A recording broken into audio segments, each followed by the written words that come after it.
नमस्कार। Live lighting status के इस बुलेटिन में आपका स्वागत है। मैं हूं देवेंद्र त्रिपाठी और आप देख रहे हैं मौसम तक चैनल।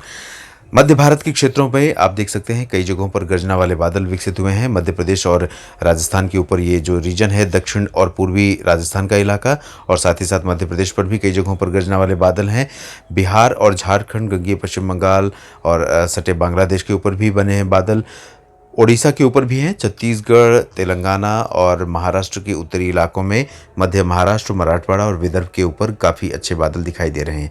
लेकिन सबसे इम्पॉर्टेंट, सबसे सिग्निफिकेंट जो फैक्टर है इस समय, वो ये है कि उत्तर भारत के क्षेत्रों में जहाँ पर न सिर्फ मानसून के आगे बढ़ने में देरी हो रही है अब इन इलाकों में, बल्कि यहाँ पर मानसून की प्रोग्रेस के साथ ही साथ मानसून के अलावा प्री मानसून की गतिविधियाँ भी बिल्कुल नहीं हो रही, जिसकी वजह से यहाँ पर काफ़ी तेज़ गर्मी पड़ रही है।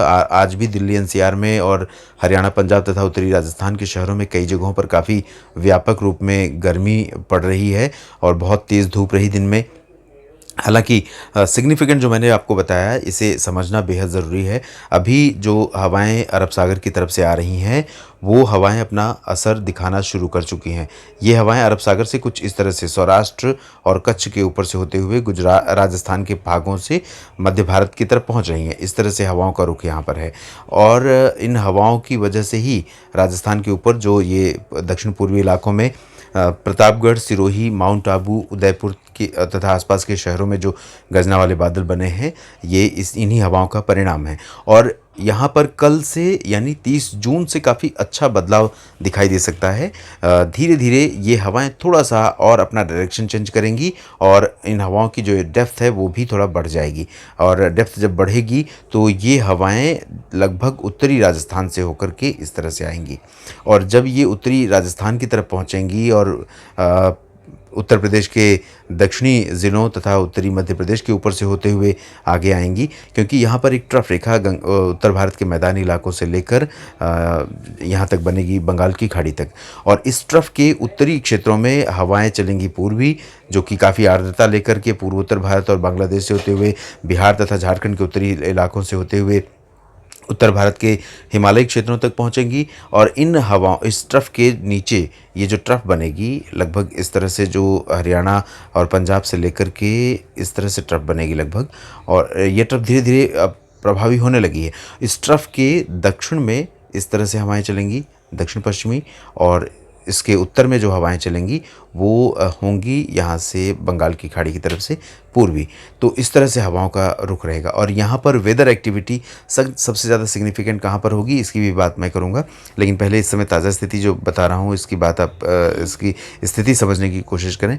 मध्य प्रदेश के जबलपुर, मांडला, बालाघाट, कटनी और आसपास के इलाकों में, होशंगाबाद, छिंदवाड़ा, भोपाल, इंदौर, उज्जैन और देवास तथा रतलाम, धार आसपास के इलाकों में, मंदसौर में भी कुछ स्थानों पर वर्षा हो सकती है और अशोकनगर में भी हो सकती है बारिश। यहाँ पर गुना और ग्वालियर में धीरे धीरे ये जो बादल हैं, इनका मूवमेंट पूर्वी दिशा में रहेगा, तो इस तरह से ये बादल यहाँ पर पहुँच सकते हैं।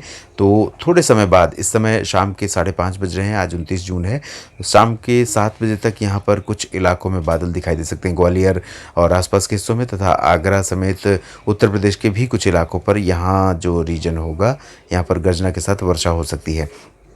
और कल जो, जैसा कि मैंने बताया, कल से सिग्निफिकेंट बदलाव होगा। वो इस तरह से हवाएं जब यहाँ से होकर के आएंगी, तो ये हवाएं उत्तर भारत के मैदानी इलाकों के मौसम को थोड़ा सा बदलना शुरू करेंगी। और अनुमान है कि इन्हीं हवाओं के चलते राजस्थान के जो दक्षिण पूर्वी इलाकों पर बादल बने हैं, कल यही बादल आपको दक्षिण उत्तर पूर्वी राजस्थान के ऊपर दिखाई दे सकते हैं और आसपास के हरियाणा तथा पंजाब और पश्चिमी उत्तर प्रदेश और दिल्ली के ऊपर यहाँ पर दिखाई दे सकते हैं। पंजाब में जो डेवलपमेंट होगा मौसम में बदलाव का, वो उत्तरी इलाकों से होगा, क्योंकि यहाँ पर जो अरब बंगाल की खाड़ी से हवाएं आ रही हैं, बिहार और उत्तर प्रदेश के तराई क्षेत्रों की तरफ से होते हुए, नेपाल की तरफ से होते हुए उत्तराखंड पहुंचेंगी। और ये हवाएं 1 जुलाई से काफ़ी अच्छी गतिविधियां पर्वतीय क्षेत्रों में दे सकती हैं। उत्तराखंड में 30 जून से ही मौसम बदल जाएगा और 1 जुलाई को काफ़ी अच्छी बारिश यहाँ पर हो सकती है। उत्तर प्रदेश के तराई क्षेत्रों और बिहार के तराई क्षेत्रों में काफ़ी व्यापक वर्षा होने की संभावना अब से ही बन रही है। और धीरे धीरे जैसे जैसे हम आगे बढ़ते जाएंगे, जुलाई के पहले दिन और दूसरे तथा तीसरे दिन, यहाँ इन दोनों जो तराई वाले ज़िले राज्य हैं, इन उत्तरी राज्यों में, जम्मू उत्तर प्रदेश और बिहार में, इन दोनों राज्यों के तराई वाले ज़िलों में कई जगहों पर व्यापक गतिविधियां होंगी। नेपाल और उत्तराखंड में भी बारिश का असर यहाँ नदियों के द्वारा पहुँचेगा, तो कई जगहों पर स्थितियाँ काफ़ी बिगड़ सकती हैं। वाटर लेवल बढ़ सकता है नदियों में। और मैदानी इलाकों में जहाँ पर भीषण गर्मी से लोग परेशान हैं, पंजाब, हरियाणा, दिल्ली, पश्चिमी उत्तर प्रदेश, राजस्थान के उत्तरी इलाकों में, इन भागों में 30 जून को कुछ बदलाव दिखेगा। उसके बाद 1 जुलाई को थोड़ा-सा और बदलाव हो सकता है। हालाँकि अभी मानसून के आगे बढ़ने में यहाँ पर विलंब है। मानसून अभी दस्तक नहीं देने वाला। मानसून की वर्षा के लिए कम से कम 5-6 दिनों का इंतज़ार करना पड़ेगा इन सभी क्षेत्रों के लिए, लेकिन कुछ स्थानों पर वर्षा हो सकती है। और दक्षिण भारत में बादल ज़रूर हैं, लेकिन लाइटनिंग की कोई गतिविधि नहीं हो रही है। मध्य भारत में मध्य प्रदेश के अलावा महाराष्ट्र के उत्तरी इलाकों में, विदर्भ और मराठवाड़ा तथा उत्तरी मध्य महाराष्ट्र पर बादल हैं।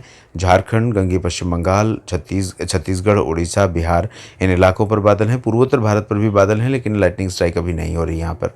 तो ये कुल मिलाकर ये अभी की सिचुएशन है। और कल से बदलाव, जैसे मैंने बताया, उत्तर भारत में थोड़ा-सा और बदलाव हो सकता है, परसों से और ज़्यादा। और मेन जो वेदर देखने को मिलेगा, जो चैलेंजिंग वेदर होगा, वो उत्तर प्रदेश और बिहार के लिए रहेगा। और 30 जून और 1 जुलाई को छत्तीसगढ़, उड़ीसा, मध्य महाराष्ट्र से लेकर विदर्भ तक, मध्य प्रदेश, छत्तीसगढ़ और झारखंड, इन सभी क्षेत्रों में काफ़ी ठीक-ठाक मौसमी बदलाव हो सकता है। कुछ इलाकों में अच्छी वर्षा यहाँ पर देखने को मिल सकती है। तो मानसून कुछ इलाकों में सुस्त, तो कुछ इलाकों में काफ़ी उग्र प्रदर्शन करने जा रहा है। आने वाले दिनों में सतर्क रहने की आवश्यकता होगी। ट्रैक करते रहिए वेदर को, और मौसम बिगड़ने पर बिल्कुल भी बाहर निकलने से बचें। अगर बाहर काम कर रहे हैं तो ज़रूर मौसम बिगड़ने की स्थिति में खुले में रहने से बचें, क्योंकि लाइटनिंग स्ट्राइक और तेज़ वर्षा के कारण नुकसान भी हो सकता है। लाइव लाइटनिंग के इस बुलेटिन में भी इतना ही। धन्यवाद।